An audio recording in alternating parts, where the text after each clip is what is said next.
fighting. Look, there he is. It's Brian Hicks, everybody. And you look a little long, actually. Now you look a little stretched out.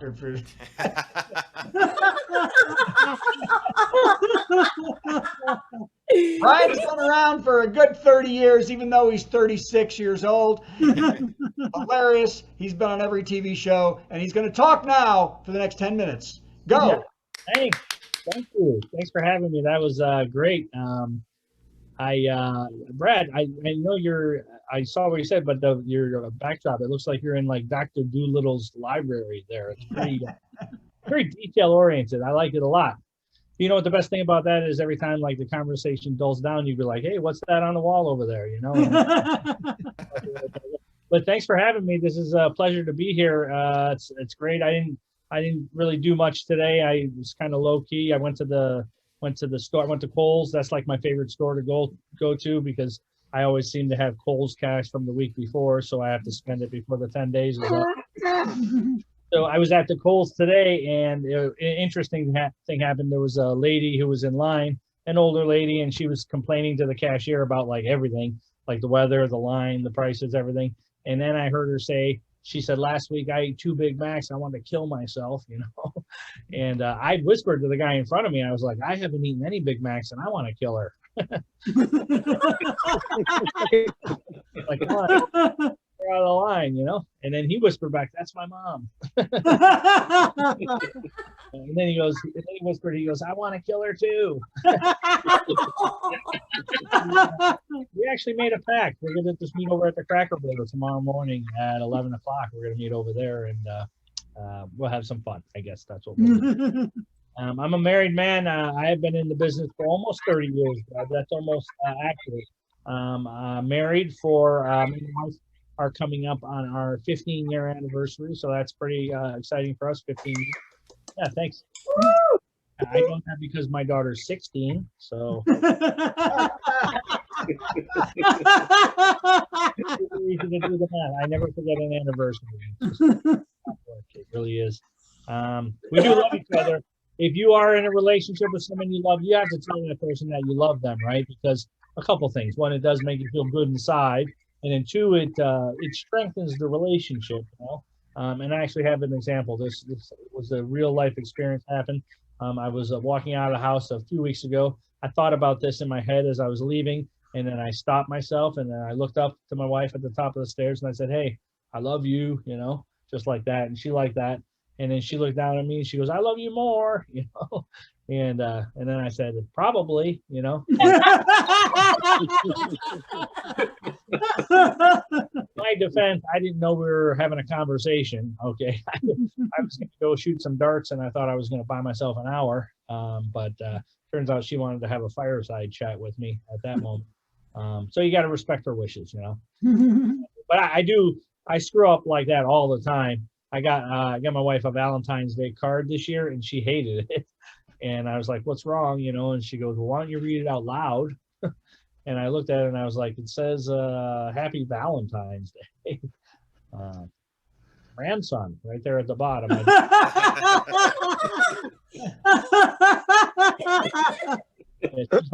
She goes, "You're a jerk. You didn't even read that card."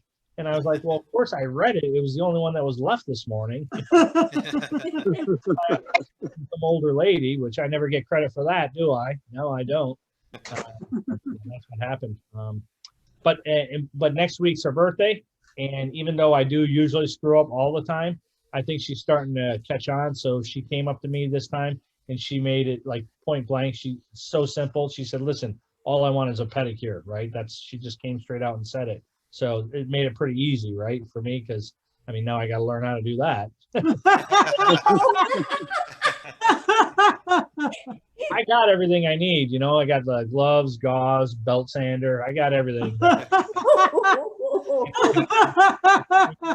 know, safety first as far as I'm concerned, especially when you're dealing with the feet. You know, sometimes those things are daggers. You know, it's just. I'm not going to point you out, ladies. Everybody knows who you are. All I'm saying is we are about 2 months into sandal season. We should probably clean them up one more time, you know. But being married is exciting.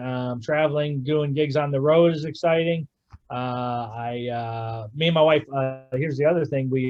we have these intellectual arguments. I don't know if anybody does, but you know, we don't fight each other. We just, whenever we can one up the other one, we try to. And I always lose for two reasons. One, because my wife in middle argument will just change the argument, which I don't think that's fair, right? And then the second reason, I never catch it because I'm not listening. And the second part is definitely on me, but I don't think she should be allowed to cheat in the middle of the argument either, you know? The last one that we had, well, we were watching TV and then she fell asleep. So then I grabbed the remote and I changed the channel. And then she woke up like, I don't know, like an hour later at least. And then she looked at me and she's like confused. She goes, "What happened?" You know? I go, "Well, I fell asleep on Shark Week." And then she goes, "Well, I was only sleeping for like 5 minutes, you know?" And I was like, "Honey, you were sleeping for over an hour." And she goes, "Oh, so what you're saying is I'm not allowed to take a nap." Yeah, I was like, "No, I mean, that's not what I'm saying. I think what I'm saying is if you're napping, you're not allowed to work the remote. That's what I'm saying." If we're being honest with each other, your choices, they're not even that great because your last one, remember, put you to sleep, right? Let's. Yeah, she thought that was pretty funny too. And she said, "Yeah, well, think about how boring your life would be without me." And I was like, "Well, I do every day." And probably didn't need to blurt that out. I could have kept that myself, I'm guessing. But this is really cool to be able to, obviously some live shows are opening up now, and then to still be able to do the virtual shows is awesome. So thanks for having. This will be a great time for me to plug my social media stuff. I'm on. I have a website. It's Funny Brian Hicks. I'm on Facebook and Twitter at Funny Brian Hicks, and Instagram is the big thing now. So follow me on Instagram. It's at Funny Brian Hicks. And I checked just before this virtual show started, and I am 84 followers from reaching 100. So click the button there and help me. I mean, I think we could really make some headway here today. We have a family. We have a beautiful family. I have an older daughter. Her name's Michaela. Obviously, she's 15. When she was younger, she grabbed my checkbook off the table. She started running down the hallway. She's like, "Ah!" You know. I was like, "You are just like your mother, goddammit." Here's $100 missing. How did that happen? She's got a pen hidden somewhere. And then we had twins. We have a boy and a girl. They're 10 years old, Jake and Jenna.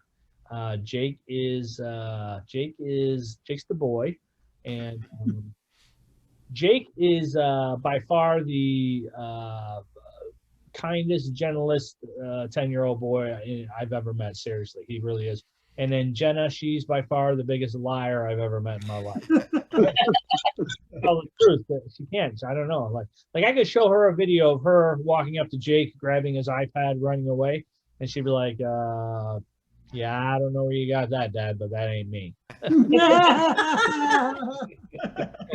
One time I came home, there's like a bunch of scribble writing on the wall, right? And I started freaking out. I was like, "Who did this?" You know, and Jenna, she comes running in from the other room. She's like, "Jake did it." It was Jake. I saw him. I'm not supposed to say anything, but it was Jake, right? And I was like, "Listen, first of all, it looks like it says, if you look real close right here, it looks like it says Jenna was here, all right, right there. And then on the bottom, it says class of 2028. And you and I both know that Jake sucks at math, and there's no way he could have figured out that math problem right there." She can't help herself though, and she tests me too. Like, I'm a father, you know, and I try to be the best father I can, but I'm also a comedian, and a lot of times those things don't cross over the way they should, and I don't always respond the way that I should on certain things. She came up to me the other day. She said, "Hey, Dad, I just want you to know I'm not going to get married right away." All right, she's 10. She says she's not going to get married right away, and then she said, "I'm going to date the guy for like 5 months and find out if he's a murderer or not." I didn't even know what to say. But I wanted to be encouraging, right? So I said, "Hey, listen, first of all, I think it's great that you have a plan. All right, that's first. But however, you might want to rethink that 5 months, because if he's any good at what he does, you're probably not going to have that long, you know." in the meantime, maybe we should cut back on the Lifetime Network for a little while. You know what I mean? Just go ahead on over to Nickelodeon, watch SpongeBob and SquarePants. Remember that? They live a pineapple in the sea. That's fun. That's what everybody loves. That. I don't know. Jake's an interesting boy. He says things all the time. He never wants to hurt anybody's feelings. You know. I'll be like, "Hey, Jake, you want to take a ride to the store with me?" And he'll think and be like, "I would love to, but I am more of a stay-at-home type of kid." Oh, wow.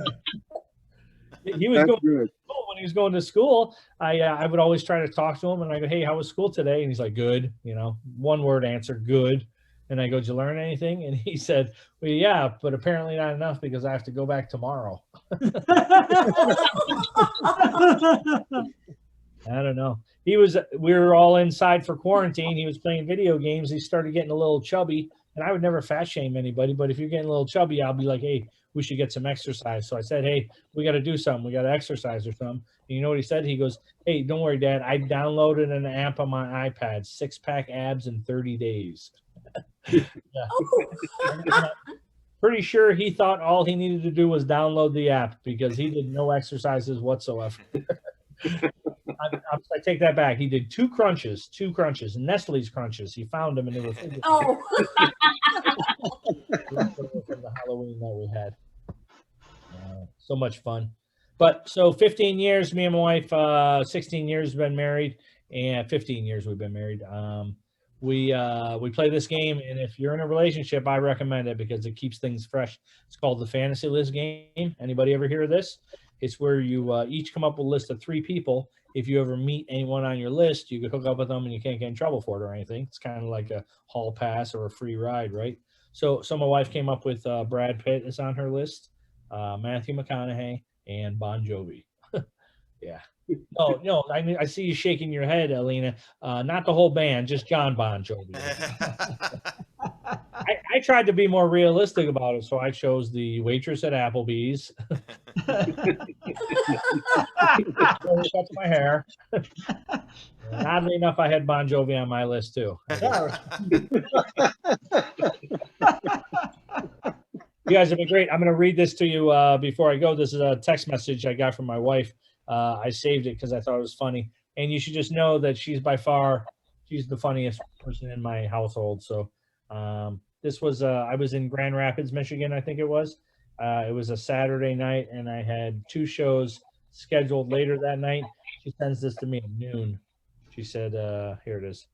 She said, "I hope your shows got canceled and you're on your way home."